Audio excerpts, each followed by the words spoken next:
What's poppin'? It's your boy Micah, back at it with another video. Today, we're going to talk about something super important. How to deal with undead attack when it comes to necromancy. And a lot of people are going to have varying opinions and all this other kind of shit, like it's not possible and all that. They're fucking entitled to their opinion. Fuck them. this this information is for the legit practitioners, the necromancers and shit who know what the fuck I'm talking about. Because at some point in your journey, you're gonna have an idiot that's gonna try to summon a forgotten deity of the undead or the dead that's gonna try to send this shit your way. So you need to know how to deal with it. What you can do is you can take rose hips or rose petals, because those elevate the vibration of the ritual to where it can easily manifest and do what it needs to do. You're going to take that and combine it with calendula. You're going to combine it with cayenne pepper and cinnamon. Why do I add cinnamon into it? Because cinnamon is a solar herb. It contains the energetic ferocity of the sun itself, and it will burn whatever undead are trying to fuck with you. You take this, you put it in, let's say, a little bucket, little bowl, whatever the fuck you use. You bless it, and then you light it and let it burn. So what this will do is this will forcibly tear open the veil to reveal the undead that are around you. Whatever undead witchcraft was done against you. Any other kind of fuckery that was done to you. And you will then be able to reverse it by using whatever means your spirits guide you to. What I will say is that undead witchcraft is difficult to detect because it's undead and you don't see it with a normal range of psychic capability or clairvoyance.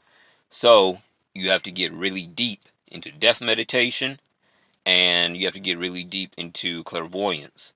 And when you're doing this, you have to distinguish whether, okay, this is something that my own mind is creating versus this is what it actually is. So be aware of that. Now, what I will say is that all undead are not created equal. This is especially true when you're dealing with forgotten deities. Because these deities haven't received worship, offerings, etc. in so long, they lost some of their power, which then equates to the spirits being under them, whether it be undead demons, undead celestials, whatever, losing some of their power too, because they're connected to that deity by default of their creation. You see what I mean? So, if you're using a forgotten deity of the dead to attack someone, the strength of attack is going to be way less than if you use a deity that's more modern, so to speak, and still receives worship. Such as, let's say, an Aztec god of death, or the goddess Hel in the Norse current, or the god Hades. You see what I mean? Now, one thing that will protect you from this is wearing carnelian.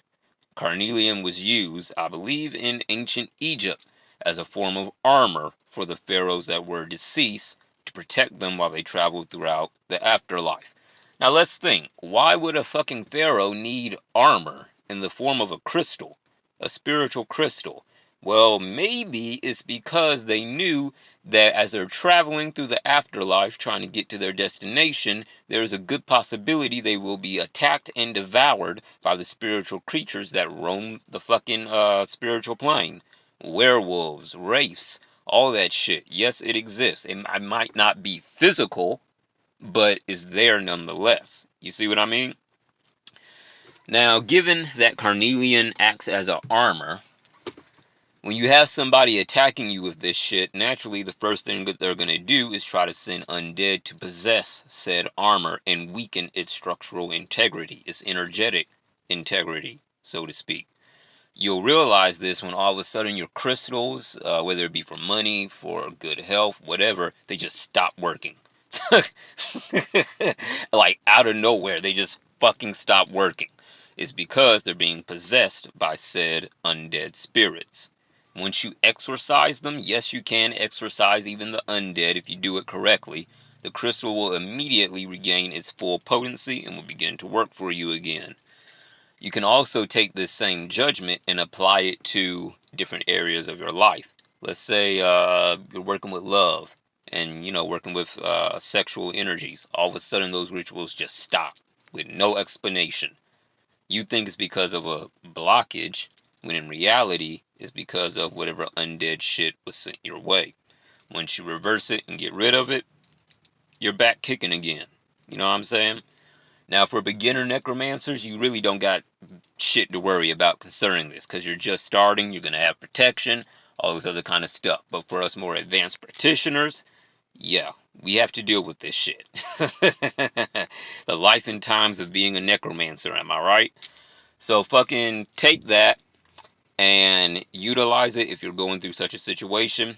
And you can even alter the smoke bath, the herbal smoke bath, to where it forcibly binds the person sending undead your way, and even fucking hexes them.